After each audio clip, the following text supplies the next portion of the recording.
C'est un rapport, un rapport synthétique donc, de la commission réforme. Comme vous le savez, ces assises ont été scindées en deux commissions. Il y a eu la commission réforme chargée de faire la revue des textes, des dispositions, etc. Et puis il y a la commission modernisation chargée, elle, de la mise en œuvre pratique des recommandations et dispositions qui auront déjà été identifiées. C'est comme cela que ça a été organisé. Donc il s'agit ici, après les considérations générales, les considérations d'ordre méthodologique qui ont été à la charge donc, du facilitateur et du président du comité scientifique. Il s'agissait simplement de faire l'économie, donc la synthèse du rapport de la commission réforme. Je rappelle que cette commission avait deux sous-commissions. Une sous-commission sur l'organisation et le fonctionnement de la justice et une autre sous-commission sur les acteurs de la justice. D'accord ?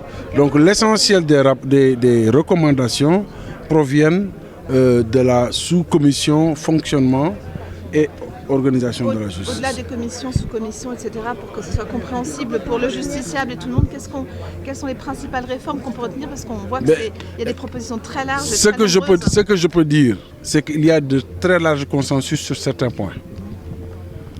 La réduction des pouvoirs du procureur de la République, il y a un très large consensus. Ça veut dire quoi? Ça veut dire que le pouvoir... Vous vivez au Sénégal. Le procureur de la République, il a des pouvoirs exorbitants en matière de mise en détention des gens. Parce qu'il lui suffit simplement de viser certaines dispositions pour que, par exemple, le juge d'instruction, il lui suffit simplement d'amener un dossier en instruction, de viser certaines incriminations pour que le juge d'instruction soit obligé de vous décerner le mandat de dépôt. Donc, quand on dit qu'il faut revoir les pouvoirs du procureur de la République, c'est à ce niveau-là. L'autre consensus fort, c'est la mise en place d'un juge des libertés et de la détention. Parce que dans notre droit tel qu'il est organisé, quand vous êtes accusé de certaines choses et que vous passez en instruction, le juge d'instruction, souvent, il n'a pas de décision autre que de vous amener en prison, en attendant qu'on vous entende. Alors que si on a un juge des libertés et de la détention, celui-ci sera chargé de recueillir les demandes de mise en liberté, de décider de ne pas mettre tout de suite la personne en prison, ou bien de lui aménager, de lui donner un bracelet, etc., etc. Ou en tout cas de s'assurer de sa garantie de représentation et donc de ne pas l'amener en prison. Donc parce qu'en France, par exemple, en France, par exemple, l'actualité c'est Koé, qui est de notre métier, qui est poursuivi, mais Koé, il est chez lui. Alors que si c'était au Sénégal, pour une telle incrimination, vous allez directement en prison d'abord. Après, on va voir est-ce que vous pouvez vous en sortir ou pas. Donc, un juge des libertés, ça également c'est un fort consensus. L'autre fort consensus au niveau des travaux de notre commission, c'est d'élargir également les champs de compétences et les pouvoirs du juge d'instruction. Le quatrième porte sur l'instauration d'une cour constitutionnelle en lieu et place du Conseil constitutionnel. Le cinquième point porte sur, au-delà donc de cette cour constitutionnelle, comment faire pour revoir les textes, le code pénal, le code de procédure pénale, l'article 80, les articles 55 à 100, etc. Ça, c'est des dispositions que les gens considèrent comme étant des dispositions très liberticides. Et puis le dernier point, je pense, de consensus porte sur le Conseil supérieur de la magistrature. C'est un organe qui organise les affectations, les carrières des magistrats, etc. Il y a deux points de vue. Le premier point de vue, c'est de dire qu'il faut que le président de la République et le ministre de la Justice sortent de ce conseil. D'accord ? Plus d'indépendance. Et pour plus d'indépendance. Et il y a un autre point de vue qui dit, ah non, non, non. Si le président de la République sort et le ministre de la Justice, on ne sera qu'entre magistrats. Et donc, ils auront trop de pouvoir. À ce propos également, il faut dire qu'il y a des gens qui veulent que ce conseil soit ouvert à d'autres structures, comme l'Assemblée nationale, etc. Mais il y en a d'autres, là il n'y a pas de point de consensus, il y en a d'autres qui disent, ah non, non, non, personne d'autre que des magistrats ne doit siéger au Conseil supérieur de la magistrature. Donc en gros, c'est ça. Mais est-ce que finalement vous n'allez pas moins loin que les recommandations qui avaient été faites en 2018 où déjà il était question que le président... C'est à vous d'apprécier. Ça, c'est une appréciation personnelle. Nous, on a des termes de référence, un objectif spécifique et 6 objectifs clairement identifiés.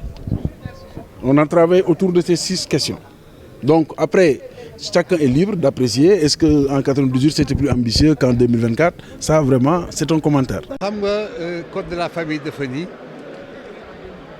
direction kër gi ni muy doxee góor lañ ko jox loolu tax ñuy wax puissance parentale mais doom yi jigéen ak góor ñoo ko jur donc bu amee ay lu ñu war a def ci biir kër gi jigéen ak jëkkër ak jabar ñoo ko war a décider dañoo terminer jeu puissance boobu ñuy wax comme góor moo mun lépp mooy def lépp loolu lañ bëgg a dindi def bu autorité parentale góor ak jigéen di séddoo dina am ci kër gi loolu mooy autorité et loolu sur ce point là jigéen ñi am nañ dëgg d'abord dañoo bëgg def digitalisation mooy informatique lépp ba nga xam ni booy seete ci état civil certificat de mariage certificat de nationalité doo dem di rang ñu lay fayloo xaalis bu bare da nga koy laal ci ordinateur bi ñu jox la ko sur place là loolu mooy gën a sécuriser ko quoi loolu mooy première option bi.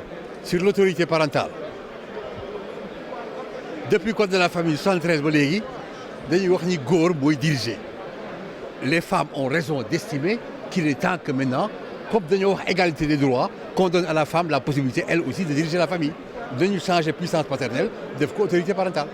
suñu teewaay fii c'est de faire de telle sorte que ñi nga xamante ne xëy na ñu ngi ci kaso yi amuñu possibilité génn wax ñu waxal leen sénégalais bi nga xamante ne mi ngi am ay jafe-jafe ci wàllum yoon que ça soit ci côté accessibilité bi ñu waxal ko xool naka ni ñuy def en grosso modo ba li nga xamante ni mooy justice bi mu nekk une justice pour les sénégalais dañ naan un gouvernement par le peuple et pour le peuple justice bi tamit foofu lañ dynamique boobu lañ bëgg mu nekk une justice par les sénégalais et pour les sénégalais donc loolu mooy suñu teewaay fii et je pense que dans les travaux yi am dans les commissions que ça soit commission bi sous-commission yi suñu xalaat suñu gis-gis quant aux réformes des textes ak accessibilité wu justice ak yeneen i thématiques yi nga xamante ne sànq dégg ngeen le rapporteur mu koy wax apporté nañ ci suñu gis-gis en grosso modo et pour résumer am nañu yaakaar ne assises yi ñu nekk liñ ci jot a tënk yëpp en termes de perspective en termes d'idée en termes de proposition en termes de recommandation suñ ko respecté comme il se doit tout en sachant que Sénégal ñàkkul woon ay textes. C'est juste qu'il y avait une main derrière qui manipulait la justice comme il voulait. À titre personnel, dama ne soit dañuy réduire ses pouvoirs wa ilaa ñu xool corps hiérarchique bu mu bokk ki ngay xamante ne mooy le ministre de la justice buy nekk ci ginnaawam di ko defloo moom ñu dagg cordon ombilical boobu ba pare ñuy engager sa responsabilité parce que soo demee au niveau du statut du procureur de la République dans le statut il y a ce qu'on appelle l'irresponsabilité, c'est-à-dire le procureur peut prendre une personne, l'envoyer en prison et que cette personne croupir en prison pendant des années ba génn kaso te du ci am benn responsabilité ñu ne nag nit nag suñu demee ba jël avenir u nit dundu nit ñaata nit la ñu yóbbu kaso sans mandat sans audition sans jugement ñu faatu te milieu carcéral bi tax ñu faatu donc nit suñu jëlee bakkanu doomu aadama ñu jox la ko ba ci médecin dafa am responsabilité bakkan ak avenir u doomu aadama suñu koy jël di ko jox nit que ça soit ngay magistrat ngay procureur wala loo mënti doon war nga am responsabilité mais ce statut d'irresponsabilité moom wax nañ ko ci biir soit dañ koy encadrer waaye là ñu condition de la détention